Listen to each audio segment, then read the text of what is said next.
вышли после обеда на море, думали, никого нет.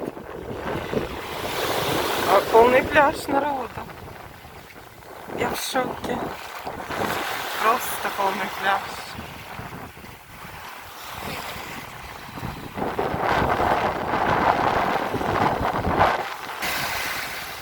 Ой, какого цвета вода, это просто обалдеть. Она бирюзовая, бирюзовая.